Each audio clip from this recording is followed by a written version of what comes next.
نہیں آ رہی سمجھ میں؟ جوانی میں کیا عادت ڈال لو؟ تسبیح کی۔ نبی صلی اللہ علیہ وسلم نے فرمایا، صحیح بخاری کی آخری حدیث، کلیمتانی خفیفتانی علی اللسانی ثقیلتانی فی المیزان حبیبتانی الی الرحمن سبحان اللہ وبحمدہ سبحان اللہ العظیم۔ دو کلمات زبان پہ بہت ہلکے، ترازو میں بہت بھاری، اور رحمان کو بہت محبوب۔ ایک سبحان اللہ وبحمدہ، دوسرا سبحان اللہ العظیم۔ یہ آپ نے اگر جوانی میں اپنے آپ کو ذکر کا عادی بنا دیا، بڑھاپا بڑا اچھا گزرے گا۔ میرا خیال ہے 70 سال عمر تو ہوگی، 70 سال میں روزانہ کتنے پارے پڑھ رہے ہیں؟ 20۔ کیا یہ عادت انہوں نے بڑھاپے میں ڈالی ہے؟ بڑھاپے میں اتنی ہمت نہیں ہوتی۔ یہ عادت کب سے پڑی ہوئی ہوتی ہے؟ جوانی میں روز 20 نہیں پڑھتے ہوں گے، 2 پڑھتے ہوں گے، 3 پڑھتے ہوں گے، لیکن جیسے جیسے عمر بڑھ رہی ہے وہ تعداد کم ہونے کے بجائے بولو وہ شوق بڑھتا چلا جا رہا ہے۔ عین ممکن ہے کچھ دنوں کے بعد یا چند سالوں کے بعد صحت اجازت نہ دے، عین ممکن ہے، لیکن شوق تلاوت کا کم ہونے کے بجائے بڑھے گا، اور اللہ اجر کس پہ لکھے گا؟ شوق پہ۔ حدیث میں آتا ہے کسی کا کوئی معمول تھا، صحت خراب ہونے کی وجہ سے معمول چھوٹ گیا تو اللہ اس کے اعمال میں وہ نیکی لکھتے رہتے ہیں۔ تو آج آپ نے اپنے آپ کو میرے بھائی اللہ کا نہ تھوڑا تھوڑا اللہ کا ذکر کی عادت ڈالو۔ میں نہیں کہہ رہا آپ سے زیادہ نہیں ہوتا تو وحشت نہ تھوڑا کر لو۔ آج تھوڑا کرو گے، کل اس تھوڑے میں ایسی لذت ہوگی کہ اللہ اس مقدار کو بڑھا دے گا۔ حدیث میں آتا ہے سبحان اللہ والحمد للہ ولا الہ الا اللہ واللہ اکبر، یہ کلمات احب الی اللہ مما طلعت الشمس او کما قال صلی اللہ علیہ وسلم۔ سورج جن چیزوں پہ طلوع ہوتا ہے، ظاہر ہے سورج تو پوری دنیا پہ طلوع ہوتا ہے، ان تمام چیزوں میں اللہ کو سب سے زیادہ محبوب یہ کلمات ہے۔ اور دیکھو اس میں اللہ کا کوئی فائدہ نہیں ہے، اللہ کی آپ حمد و ثنا کریں، اللہ کا کوئی فائدہ نہیں ہے۔ اللہ یہ چاہتے ہیں میرے بندے اپنی زبان سے میرا نام لیا کریں، اللہ کو اس بات کی خوشی ہوتی ہے۔ ہمارے حضرت ایک شعر پڑھا کرتے تھے، یہ جو اہل اللہ ہوتے ہیں نا ان کو ذکر کی بڑی عادت پڑ جاتی ہے، بار بار اللہ کا نام لیتے لیتے نا، شروع میں تو انسان کو عادت نہیں ہوتی، جب نام لیتا ہے بار بار ذکر، تو پھر اس کا ٹائم اللہ کے ذکر کے بغیر پاس نہیں ہوتا، پھر اس کو ایک کمی محسوس ہوتی ہے۔ کسی کو چائے کی عادت پڑ جائے، چرس کی عادت پڑ جائے، سگریٹ کی عادت پڑ جائے، نہیں ملے تو تڑپتا ہے نا۔ تو جس کو ذکر کی عادت پڑتی ہے نا، اس کو جب ذکر کا ٹائم نہ ملے تو اس کا دل پریشان ہوتا ہے، اس کو اللہ کے نام میں ایک چسکا آنے لگتا ہے۔ لیکن یہ پہلے دن نہیں ہوگا، عادت ڈالنی پڑے گی۔ تو روز آنا اس کا معمول بنا لیں، 100 دفعہ صبح 100 دفعہ شام تسبیح کا معمول بنا لیں۔ اس سے کیا ہوگا؟ ابھی شاید دل نہ لگے آپ کا، لیکن جیسے جیسے عمر بڑھے گی اللہ کے نام کا چسکا لگنا شروع ہو جائے، بڑھاپا بہت اچھا گزرے گا، اللہ کو یاد کر کے گزرے۔ کھوپڑی شریف میں بات آ رہی ہے کہ نہیں آئی؟ اور اگر ہر وقت دنیا کے تذکرے کرتے رہے نا، ہر وقت ویڈیو گیم لے کے بیٹھے ہیں، پب جی کھیل رہے ہیں، سانپ والا تو سانپ والا ختم ہو گیا، اب آ رہا ہے سانپ والا، نوکیا میں آتا تھا سانپ لمبا ہوتا جا رہا ہے، اس کو پتہ نہیں فضول ٹائم ویسٹ کر رہے ہو۔ ہم پریشان ہوتے ہیں یار، ہمارے پاس کاموں کو نمٹانے کا ٹائم نہیں ملتا، ہم تو چاہ رہے کاش یہ دن 24 گھنٹے کے بجائے 48 گھنٹے کا ہو جائے۔ اور لوگ کیا کر رہے ہیں کہ وہ باقاعدہ ارادہ کر کے ضائع کر رہے ہیں ٹائم۔ ہمارے تو کام نہیں نمٹتے، جب ہم رات کو سونے کے لیے لیٹتے ہیں تو کہتے ہیں یار آج کا دن بھی گزر گیا اور کام ویسے کے ویسے ہی، اور ادھر باقاعدہ ارادہ کر کے جو ہے نا ٹائم ضائع کیا جا رہا ہے کہ چلو ٹائم ویسٹ کرتے ہیں۔ ایسی چیز میں ٹائم گزر جائے نا جو ذہنی تفریح کا ذریعہ بنے تو بھی ٹھیک ہے، گپ شپ لگا لو دوستوں کے ساتھ بیٹھ کر، یہ کیا ہے یار دماغ کو خام خواہ تھکا رہے ہو بیٹھ کے۔ تو اگر پب جی کھیلنے کی عادت ڈال لی تو جاؤ گوروں کا بڑھاپا دیکھو، اولڈ ہاؤس میں بڑھاپے میں سنوکر کھیلتے ہیں، کیرم بورڈ کھیلتے ہیں، لڈو کا نہیں مجھے پتا، یہ چیزیں کھیل رہے ہوتے ہیں بڑھاپے میں۔ اور ہمارا بوڑھا بڑھاپے میں ایک ایک دن میں 20 پارے ختم کر رہا ہے، سمجھتے ہو کہ نہیں؟ وہ نماز میں دل بہلا رہا ہے، وہ تہجد میں اس کا ٹائم گزر رہا ہے۔ بھائی ویڈیو نہ بنائے، لکھا ہوا ہے نا۔ تو یہ کیسی عجیب بات ہے، آپ جائیں وہاں۔ ایک صاحب نے مجھے کہا کہ میں نے یورپ میں بڈھی عورتوں کو دیکھا، بڈھی عورتیں 5-6 بڈھی عورتیں بیٹھی ہوئی اور جوا کھیل رہی ہیں، تاش کھیل رہی ہیں۔ کہہ رہے مجھے یاد آیا یار ایک ہماری بوڑھی ہیں، ہماری بوڑھی عورتیں مصلے پہ بیٹھی ہوتی ہیں، اللہ اللہ کر رہی ہوتی ہیں، آخری وقت اللہ کا نام لے کے گزار رہی ہوتی ہیں، اور ایک ہی بڑھیاں ہیں اور کیا کھیل رہی ہیں؟ تاش کے پتے۔ اچھا لگتے ہیں بڑھاپے میں یہ؟ ہمارے بوڑھے کو دیکھو، آدمی کا دل چاہتا ہے اس سے دعا کروائے کہ بابا جی میرے بھی سر پہ ہاتھ رکھ لو۔ جو تاش کھیل رہی ہو بیٹھ کے اس بڈھی سے دل چاہے گا؟ اسے تو آدمی نصیحت کرے گا کچھ اور کر لے، تھوڑے دنوں میں اتنا راشا آئے گا نا ہاتھوں میں تھوڑے دنوں میں کہ ایک پتے کے بجائے دو گر رہے ہوں گے، دو پتے ایک ساتھ گر رہے ہوں گے. تو اس لیے کارآمد بنا لو، کچھ تھوڑا بہت اللہ کا نام لے لیا کرو. اب کرنا کیا ہے؟ ہم نے مقصد حیات سمجھ میں آ گیا، اچھا عمل، اللہ کی عبادت، شکر گزاری. اب سوال پیدا ہوتا ہے کہ وہ شکر گزاری یا عبادت جس پہ اسلام ہمیں لانا چاہتا ہے اس کو ہم کیسے ایکسپلین کریں گے؟ کیا کرنا پڑے گا ہمیں جس سے ہم اللہ کے شکر گزار کہلائیں گے، جس سے ہم اللہ کے عبادت گزار کہلائیں گے، اور جس سے ہم اللہ کے ہم اچھا عمل کرنے والا کہلائیں؟ تو کیا کرنا پڑے گا ہمیں؟ میں سمجھا پا رہا ہوں؟ بس یہ بات کو میں سمیٹ رہا ہوں جلدی سے. اس کے لیے سورہ بنی اسرائیل میں اللہ نے 4 باتوں کا حکم دیا کہ جو آدمی 4 کام کر لے گا نا، اللہ کی نظر میں وہ عبادت گزار کہلائے گا، اللہ کی نظر میں وہ شکر گزار کہلائے گا، اللہ کی نظر میں وہ اچھا انسان کہلائے گا، اچھا عمل کرنے والا کہلائے. یہاں تک بات کلیئر ہو گئی؟ وہ 4 عمل کیا ہیں؟ سب سے پہلا دیکھو، یہ اچھے عمل کا مطلب نہیں ہے کہ آپ CA کرنا چھوڑ دیں. میری تقریر کا یہ ہرگز مطلب نہ سمجھیں کہ آپ اپنے بچوں کی بالکل بھی ٹینشن لینا چھوڑ دیں اور اسکولوں سے نکال کے ان کو ٹماٹر بیچنے پہ لگا دیں. ایسا نہ ہو میرے بیان کے بعد کوئی بچہ O لیول کر رہا ہو، ابا کہے بیٹا دنیا مسافر خانہ ہے، ٹماٹر بیچ. ٹینشن تو لینی نہیں ہے. میں بلا وجہ 9 سال تک ٹینشن لیتا رہا، O لیول کی فیسیں بھرتا رہا، اور تجھے چارٹرڈ اکاؤنٹنٹ بنانے کی اور کمپیوٹر کا سافٹ ویئر انجینئر بنانے کی اور امریکہ بھیجنے کی اور تاجر بنانے کی، اور اسکول آج پتا چلا دنیا کیا ہے؟ مسافر خانہ. لہذا یہ ریڑھی لے اور ٹماٹر بیچ. بچہ کہے گا جب مسافر خانہ ہے تو ٹماٹر بیچنے کی بھی کیا ضرورت ہے؟ کیونکہ آج کے بچے بہت ہوشیار ہیں، وہ آپ سے ایک قدم آگے جائیں. وہ کہیں گے ابا پھر ٹماٹر بیچنے کی بھی تکلف کی کیا ضرورت؟ بیٹھ جاتے ہیں کسی درگاہ پہ جا کے، کچھ نہ کچھ لنگر بٹ رہا ہوتا ہے نا، تو ہمیں بھی مل جائے گا. مسافر خانہ ہے نا. وہ ایک آدمی نے اشتہار دیا کہ ایک ویکینسی ہے، ملازمت ہے، تو اس میں تنخواہ تو نہیں ہوگی لیکن 2 ٹائم کا کھانا فری ہوگا. 2 ٹائم کا کھانا کیا ہوگا؟ فری ہوگا. بندہ چلا گیا، بے روزگار بہت ہیں بیچارے، انہوں نے کہا چلو تنخواہ نہیں ہوگی 2 ٹائم کا کھانا تو ملے گا. تو پوچھا جی کام کیا ہے؟ اس نے کہا داتا دربار سے جا کے نا لنگر بٹرا ہوتا ہے، 2 بریانی کی شاپریں لے کر آنی ہے، ایک خود کھائے گا ایک میں کھاؤں گا. لنگر بٹرا ہوتا ہے، 2 بریانی کی شاپریں، 2 صبح اور 2 رات کی، تو ایک تو کھائے گا ایک میں کھاؤں گا، تو 2 وقت کا کھانا کیا ہو گیا؟ اس نے کہا میں خود ہی وہاں جا کے نہیں کھا لوں پھر بیٹھ کے. یہ مائنڈ ہے، یہ ہے بزنس مائنڈ. اس کو یوٹیوبرز کیا کہتے ہیں آج کل نا؟ یوٹیوب پہ یہ بزنس کے، اور ایک مہینے میں 1 کروڑ روپے کمائیں، 1 لاکھ روپے کمائیں، آدمی ایک دم اٹریکٹ ہوتا بے یار. پتا چلتا ہے یہ تمہیں یہ بھی 10,000 روپے کما رہا ہے اس ویڈیو بنا کے. اس پہ ایڈ چلتے ہیں جس سے اس کی 10,000 آمدن ہوتی ہے، اور تمہیں 1 لاکھ کی ترغیبیں دے رہا ہے. تمہیں کس کی ترغیبیں دے رہا ہے؟ اس لیے اتنا زیادہ ان لوگوں کو فری کرانے کی ضرورت نہیں ہے. ایسا لوگ ڈپریشن میں جا رہے ہیں نا. مسقط میں ایک صاحب ہیں، وہ روزانہ ہر تھوڑے دن کے بعد مسقط میں یہ کر لو، مسقط میں نے مسقط میں رابطہ کیا، میں نے کہا یہ تاجر آدمی ہے، یہ بڑے، اس نے کہا یہ بیچارہ بالکل فارغ ہو گیا ہے، اس کو کوئی سن نہیں رہا، تو اس نے سوچا پیسے کمانے کا یہی طریقہ ہے. پاکستان میں تو اب لوگ مایوس ہوئے ہیں، تو مسقط میں یہ، انہوں نے کہا ہم مسقط میں رہتے ہیں، کچھ بھی نہیں ہے ایسا ہے، لیکن یہ نہیں بتائے گا، آپ خود جاؤ تحقیق کرو تو پھر پتہ چلے گا آپ. تو اب آپ نے دنیا کو سمجھ لیا مسافر خانہ. جی مفتی صاحب نے کہا ہم آخرت کے لیے پیدا ہوئے ہیں، اور یہ both are made for each other بھی نہیں ہے، اور ابا کے لیے بھی نہیں بنے، اماں کے لیے بھی نہیں بنے، بچوں کے لیے بھی نہیں بنے. تو اس سے تو رہبانیت آئے گی نا، رہبانیت، دنیا کو لات مارنا آئے گا. پھر ہم تو ترقی میں اور پیچھے رہ جائیں گے. کیا خیال ہے؟ گورا تو پھر ہمیں اور غلام بنا لے گا، تو ہم اللہ کی عبادت تو بعد میں ہوگی، پہلے کس کی عبادت شروع ہو جائے گی؟ گورے کی، جو کر رہے ہیں ہم بھیکاری کیوں ہیں؟ سائنس ٹیکنالوجی میں اگر ہم آگے ہوتے تو بھیکاری ہوتے؟ تو اسلام کسی ایسی بات کا حکم دے سکتا ہے جس سے آپ اور بھیکاری بن جاؤ؟ کیا خیال ہے؟ اکاؤنٹنگ کا علم تو اسلام نے سکھایا سب سے پہلے. سورہ بقرہ کی سب سے لمبی آیت اکاؤنٹنگ کی فضیلت میں نازل ہوئی ہے. قرآن کی سب سے لمبی آیت، سورہ بقرہ کی بھی نہیں، پورے قرآن، جس میں اللہ نے معاملات کی لکھت پڑھت کا حکم دیا ہے تاکہ جھگڑا نہ ہو. تو چارٹرڈ اکاؤنٹنٹ یہی تو کرتا ہے کہ جھگڑے سے بچاتا ہے. کیا خیال ہے بھائی جان؟ تبھی اکاؤنٹنگ کے علم کی بنیاد سب سے پہلے مسلمانوں نے رکھی ہے، گوروں نے مسلمانوں سے لیا یہ علم. تو مسافر خانے کا یہ قطعاً مطلب نہیں ہے کہ آپ سب بچوں کو کس پہ لگا دیں؟ ٹماٹر بیچنے پہ لگا دیں.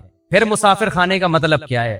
وہ اللہ نے بتایا ہے 4 شرطیں پوری کر لو تو عبادت گزار بھی کہلاؤ گے، 4 شرطیں پوری کر لو تو شکر گزار بھی کہلاؤ گے، 4 شرطیں پوری کر لو تو اچھا عمل کرنے والا بھی کہلاؤ گے، اور پھر میری طرف سے دنیا میں بھی کامیابی اور آخرت میں بھی. وہ 4 شرطیں کیا ہیں؟ سورہ بنی اسرائیل میں وَمَنْ أَرَادَ الْآخِرَةَ، یہ 4 شرطیں گورے میں نہیں پائی جاتی. یہ 4 شرطیں گورے میں نہیں پائی جاتی. جب آپ میں یہ 4 شرطیں پائی جائیں گی تو آپ گورے سے آگے نکل جاؤ گے. سمجھتے ہو؟ پیچھے نہیں رہو گے آپ، بلکہ کیا ہو جاؤ گے آپ آگے نکل جاؤ گے. پہلی شرط وَمَنْ أَرَادَ الْآخِرَةَ، ہر کام میں ارادہ آخرت کا ہونا چاہیے، دنیا کا نہیں ہونا چاہیے. وہ جو ڈرامہ ہم نے بچپن میں، ڈرامے دیکھنا صحیح نہیں ہے، بچپن کی بات کر رہا ہوں میں، اس وقت کے ڈرامے ایسے ہوتے تھے کہ آدمی غیر مسلم ڈرامہ دیکھ کے مسلمان ہو جاتا تھا. لڑکیاں شرعی پردہ کر لیتی تھیں ڈرامہ دیکھ کر. ایسے ایسے ذوالک کا دور تھا نا، تو وہ دوپٹے میں، ہیروئن بھی دوپٹے میں آتی تھی، ٹھیک ہے، اور جو ہیرو ہوتا تھا سرسوں کا تیل لگا کے آتا تھا سائڈ کی مانگ نکال کے. وہ ہیرو زیادہ شریف لگ رہا ہوتا تھا اپنے بچے سے. آپ کہتے تھے اس ہیرو سے ہی سیکھ لے تو کچھ. تو وہ ڈرامے وہ بھی جائز نہیں تھے، لیکن ایک مثال دے رہا ہوں میں، وہ بچپن میں کوئی سبق آموز چیز مل گئی. تو اب مجھے ایک بات بتاؤ، قرآن کہتا ہے وہ جو پائلٹ بننے کے لیے گیا تھا اور کیلے کے چھلکے پہ پھسل گیا اور ہڈی ٹوٹ گئی اور پائلٹ نہ بن سکا، وہ ناکام تھا نا. ڈرامے میں تو یہی دکھائیے، یہ ناکام ہو گیا ایک آدمی کی مسٹیک کی وجہ سے. لیکن اگر وہ قرآن کی شرط پہ عمل کرتا، ومن اراد الآخرہ، جو بھی عمل اس میں نیت کیا ہو آخرت کی، تو وہ پھسلنے سے ناکام نہیں ہوتا. اللہ قیامت میں اس کا شمار پائلٹ میں اٹھاتے، اور اللہ کہتے یہ وطن کے دفاع کے لیے، مجھے راضی کرنے کے لیے جہاز اڑانا سیکھ رہا تھا. اگر یہ اپنے مقصد میں کامیاب ہو گیا تو بھی کامیاب، نہیں ہو گیا تو اس کا شمار مجاہدین میں لکھ لیا گیا. نبی صلی اللہ علیہ وسلم نے فرمایا ارمو بنی اسرائیل ارمو فإن اباکم کان رامیا. صحابہ سے فرمایا تیر اندازی سیکھو، اس لیے کہ تمہارے باپ اسماعیل تیر انداز تھے. تو ہمارے نبی نے تو ہمیں دفاع کا حکم دیا ہے. آپ صلی اللہ علیہ وسلم نے فرمایا الخیل معقود فی نواصیھا الخیر الی یوم القیامہ. گھوڑے کو نبی نے عزت دی اس لیے کہ اس پہ جہاد ہوتا ہے. آپ صلی اللہ علیہ وسلم نے تیر اندازی کی فضیلت بیان کی، نشانہ بازی کی. قرآن میں آتا ہے اعدوا لهم ما استطعتم من قوہ، دشمن اسلام کے خلاف جتنی طاقت اکٹھی کر سکتے ہو کرو. نبی نے فرمایا الا ان القوۃ الرمی، فرمایا طاقت سے اللہ کی مراد ہے پھینکنے کی صلاحیت بڑھاؤ، اپنی تیر کی صلاحیت. تو جہاز بھی تو بم پھینکتا ہے نا لے جا کے. سمجھ میں نہیں آ رہی میرا خیال بات؟ ترہبون بہ عدو اللہ وعدوکم، اللہ کہتے ہیں اپنے آپ کو اتنا مضبوط کر لو کہ اپنے اور اللہ کے دشمنوں کو اس سے ڈراؤ تم. تو اگر ہمارے پاس پائلٹ ہی مارکیٹ سے شارٹ ہو جائیں تو ہم ڈرا سکیں گے دشمنوں کو؟ ہمارے سارے پائلٹ نکل گئے اللہ اللہ کرنے کے لیے نا، کہ جی ٹماٹر بیچوں گا. مفتی صاحب نے بیان کیا دنیا مسافر خانہ ہے، لہذا ہم کیا کریں گے؟ اب ٹماٹر بیچیں گے. اب ہم پائلٹ بھی نہیں بنیں گے، اب ہم ٹماٹر بیچیں گے. تو ہماری ایئر فورس کی ایسی کی تیس. اب جب انڈیا آئے گا حملہ کرنے کے لیے تو ٹماٹر پھینکیں گے نا ہم جہازوں پہ، اور ہمارے پاس تو ٹماٹر ہی ہوں گے. کیا خیال ہے؟ لہذا آپ پائلٹ بننے کو ہدف بناؤ بھائی. ہمیں ضرورت ہے اچھے پائلٹوں کی، راشد مہناز جیسے پائلٹوں کی. راشد مہناز کا ہدف اگر پائلٹ برائے پائلٹ ہوتا تو خدا کی قسم وہ ملک کے دفاع کے لیے جہاز کو نیچے نہیں گراتا وہ، کیونکہ اس کا مستقبل تباہ ہو رہا تھا اس میں، جو بظاہر ہو گیا. آپ نشان حیدر دو، اس سے راشد مہناز کو کیا فائدہ ہو رہا ہے؟ باقیوں کو تو موٹیویشن مل رہی ہے، لیکن راشد مہناز کو فائدہ آخرت کا ہو رہا ہے. اگر اس نے یہ کام کس کے لیے کیا؟ اللہ کے لیے کیا، دنیا کے لیے نہیں کیا اس نے. سمجھ میں آ رہی ہے بات کہ نہیں آ رہی ہے؟ یہی وجہ ہے کہ کافر میں اتنی ہمت نہیں ہوتی کہ دوسرا کوئی جاسوس اس کے جہاز میں گھس جائے اور وہ جہاز کو نیچے کی طرف موڑ دے. وہ کہے گا میں نے جس مقصد کے لیے پائلٹ بنا ہوں، میں نے اگر اپنے آپ کو مارنا ہی ہے تو میرا تو فیوچر تباہ. مجھے ریٹائرمنٹ پہ کیا ملے گا؟ یا تو کوئی سرفرا یہ کام کرے گا، یا پھر وہ یہ کام کرے گا جس کے نظر میں کیا ہے؟ بولو آخرت.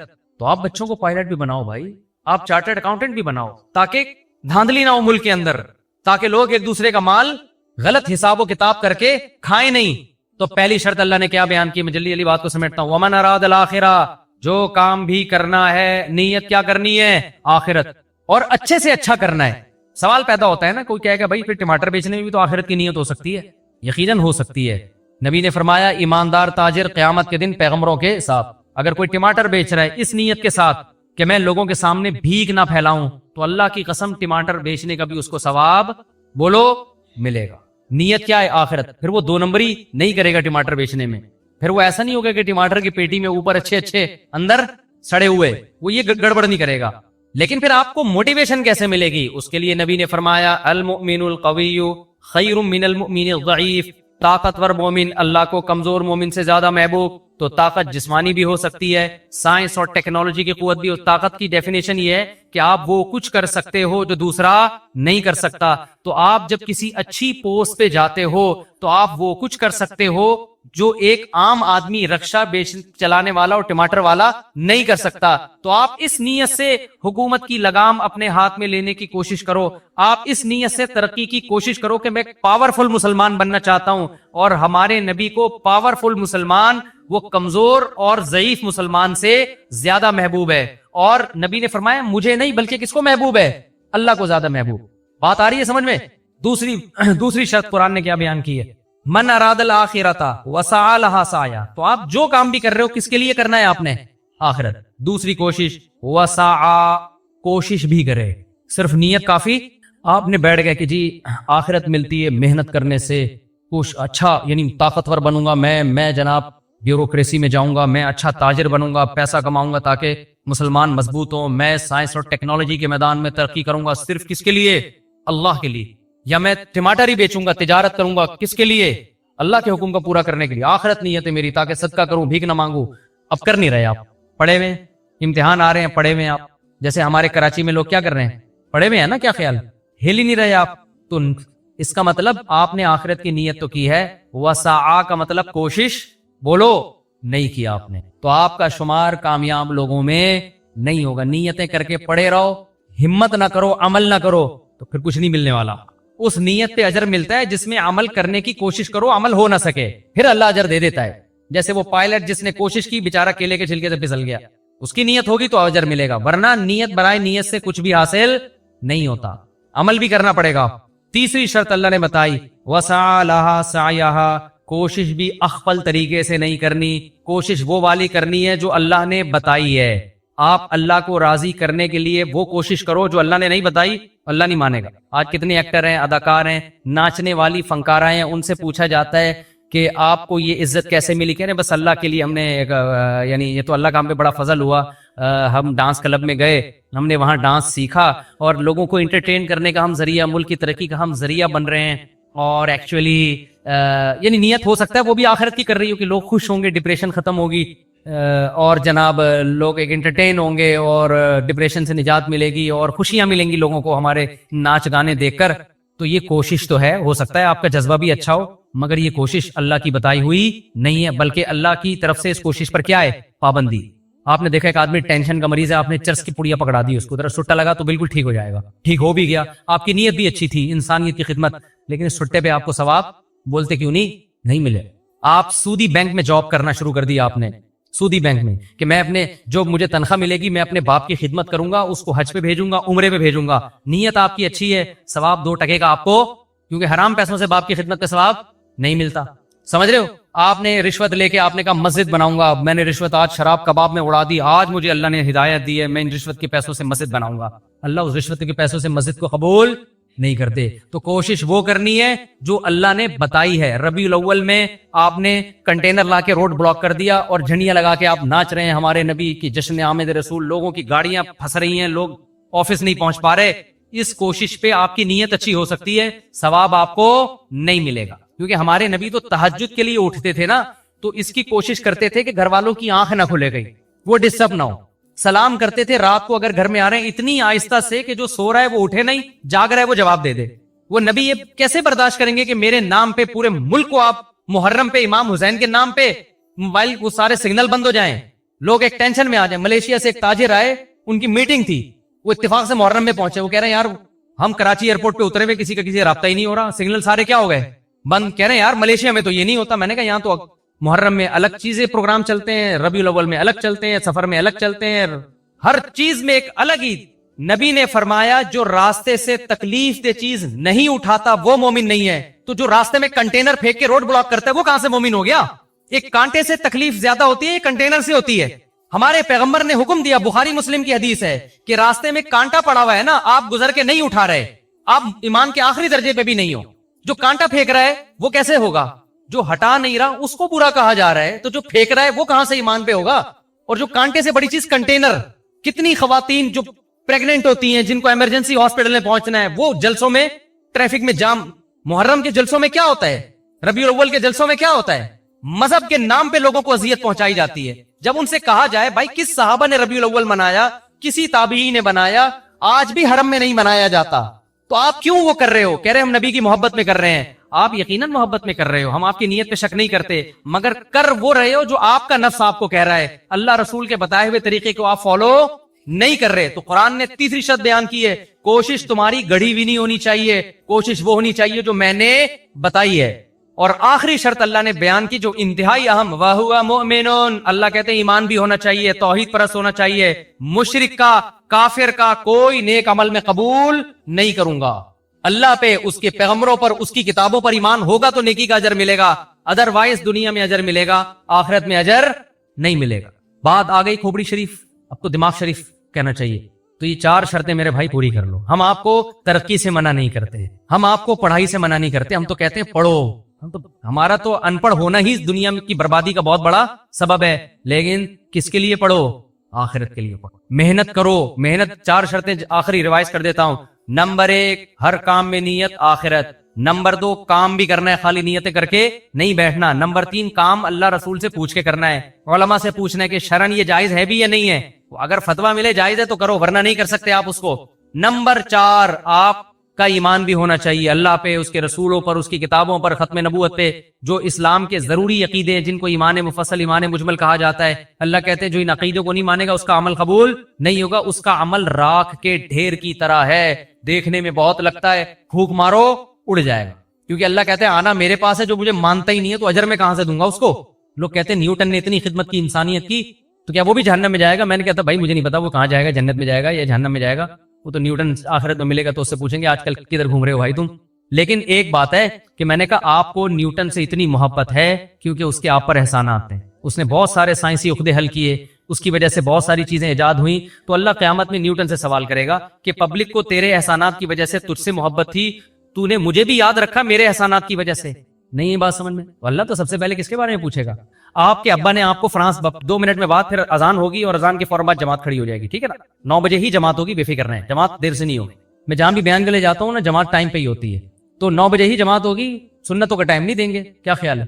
آپ نے اپنے بچے کو فرانس بھیجا اعلیٰ تعلیم کے لیے، انویسٹمنٹ کی، پیسہ خرچ کیا، میرا بچہ بڑا سائنٹسٹ بن کے آئے گا، پھر اتنا میں پیسہ لگاؤں گا، پھر بوڑھے باپ کی خدمت کرے گا۔ بچہ فرانس سے جرمنی نکل گیا، وہاں سے جاپان نکل گیا، ابا کے پیسوں پہ کھا پی کے اس نے ٹرسٹ بنایا، پھر اس نے جناب جاپانیوں کی بھی خدمت کر رہا ہے، امریکیوں کی بھی خدمت کر رہا ہے، ابا کو ایک دن بھی فون کر کے نہیں پوچھا۔ ابا بڑھاپے میں ریٹائر ہو گیا، بچے سے کہہ رہا ہے بیٹا فون ہی نہیں اٹھا رہا، انسانیت کی خدمت کر رہا ہے، تو انسان کہیں گے یہ بندہ بڑا نائس ہے یار۔ ابا سے جب پوچھو گے ابا کہے گا آنے تو دو، میں نے تو اس کو جائیداد سے بھی آگ کر دیا ہے اور میں اب نادرہ سے بھی اس کا نام اپنے بیٹوں کی فہرست سے نکال رہا ہوں۔ تو بھائی ابا جب مانے گا جب تم ابا کو مانو گے۔ اللہ کہتا ہے جن سائنسدانوں نے انسانیت کی خدمت کی، انسان ان کو مانتے ہیں، ان کو نوبل پرائز بھی دیتے ہیں، ان کی عزت بھی ہوتی ہے، یونیورسٹی ان کو پڑھایا بھی جاتا ہے۔ جب آخرت میں میرے پاس آئیں گے تو سارا خرچہ تو میرا ہوا ہے نا ان کے اوپر۔ کیا خیال ہے؟ خرچہ کس کا ہوا ہے؟ جب نیوٹن پیدا ہوا تھا اس کی ماں کی چھاتیوں میں دودھ کیا آئنسٹائن نے پیدا کیا تھا؟ تو خدا نے پیدا کیا تھا۔ نیوٹن نے خدا کا شکر کیوں؟ میں نہیں کہہ رہا نیوٹن نے شکر ادا نہیں کیا، بھائی مجھے نیوٹن کی رپورٹیں نہیں ہیں، میں تو ایک مثال دے رہا ہوں۔ اگر ادا کیا ہے تو کامیاب ہوگا، ادا نہیں کیا تو کیا ہوگا؟ ناکام ہوگا میرے بھائی، ناکام ہوگا۔ اللہ کہے گا جس نے تجھے پیدا، اللہ کہے گا آسمان سے بارشیں تو میں برساتا تھا، زمین سے تناور درخت کون اگاتا تھا؟ تو خالی یہ بتاتا تھا کہ یہ کیسے اگ رہا ہے، یہ آم کی گٹلی سے آم کیسے بنتا ہے۔ اس آم کی گٹلی میں ایسے سافٹ ویئر کہ گوبر پانی مٹی کے ملاپ سے درخت بنتا ہے، اور درخت میں پھول اگتے ہیں، پھول تتلیوں کو مائل کرتے ہیں، ان سے نر مادہ پھولوں کا ملاپ ہوتا ہے، پھر آم پیدا ہوتا ہے، اور ہر آم میں وہی گٹلی ہوتی ہے جو زمین میں تم نے دفن کی ہوتی ہے۔ یہ سافٹ ویئر تو نیوٹن نے تھوڑی انسٹال کیے ہیں، نیوٹن نے تو بتایا کیسے نیوٹن نے تو یہ بھی نہیں بتایا، کسی اور سائنسدان نے بتایا، لیکن مثال دے رہا ہوں۔ کرنے والا کون ہے بھائی؟ وہ تو میں ہوں۔ نیوٹن نے کتنی دفعہ آم کھائے ہوں گے، کتنی دفعہ گائے کا دودھ پیا ہوگا اس نے، جو سوکھے چارے سے خدا نے گائے کا دودھ بنا کے اس جانور کے تھنوں میں ڈالا۔ تو اللہ کو یہ حق ہے کہ وہ سائنسدانوں سے بھی پوچھے کہ انسانوں نے تم سے اتنی محبت کی، تمہیں اتنی عزت دی کیونکہ تم نے انسانوں کی خدمت کی، تو جس نے تم پہ خرچہ کیا ہے، جس نے تمہیں بنایا اور تمہیں اس قابل کیا کہ تم انسانوں کی خدمت کر کے عزت حاصل کر سکو، تم نے اس کو کتنا یاد کیا، اس کے پیغمبروں کو، اس کے سفیروں کو تم نے مانا، ان کی تعلیمات کو تم نے فالو کیا کہ نہیں کیا؟ تو آخرت میں کامیابی اور ناکامی کا کرائیٹیریا معیار الگ ہے۔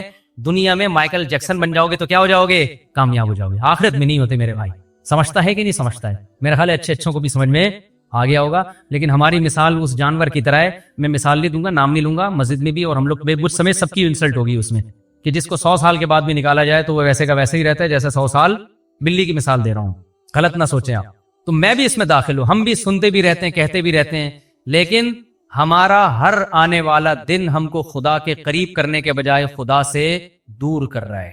آپ اپنا ماضی میں ہم زیادہ اچھے تھے، ہر آنے والے دن ہم اللہ کے قریب ہونے کے بجائے اللہ سے دور۔ تبھی شاعر نے کہا نا، نظر سوئے مرقد، قدم سوئے مرقد، مرقد قبر کو کہتے ہیں، قدم سوئے مرکت نظر سوئے دنیا. تیرے قدم قبر کی طرف روز بروز جا رہے ہیں اور نظر تیری بحریہ ٹاؤن کے پلاٹوں میں لگی ہوئی ہے. تو شاعر کیا کہتا ہے؟ کہاں جا رہا ہے کدھر دیکھتا ہے، جا کدھر رہا ہے دیکھ پلاٹوں کی طرف رہا ہے.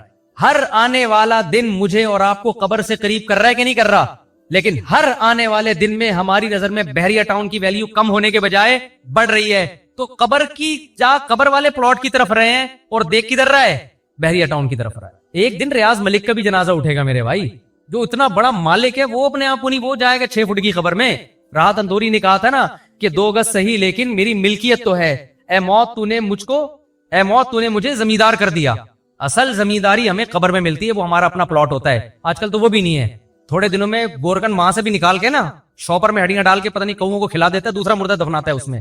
تو جو اپنا تھا وہ بھی اب اپنا نہیں رہا. تو آپ بحریہ ٹاؤن کو سمجھ رہے ہو میرا ذاتی پلاٹ ہے، تمہارا ذاتی باتی ڈرامے بازی ہے. یہ اس میں زیادہ یہ بچوں کے کام ہے. جو بچے کھلونے جھنجھونے سے خوش ہو رہے ہوتے ہیں، تو آپ بھی بلڈنگوں سے کیا ہو رہے ہو، یہ جھنجھونے سے خوش ہو رہے ہو.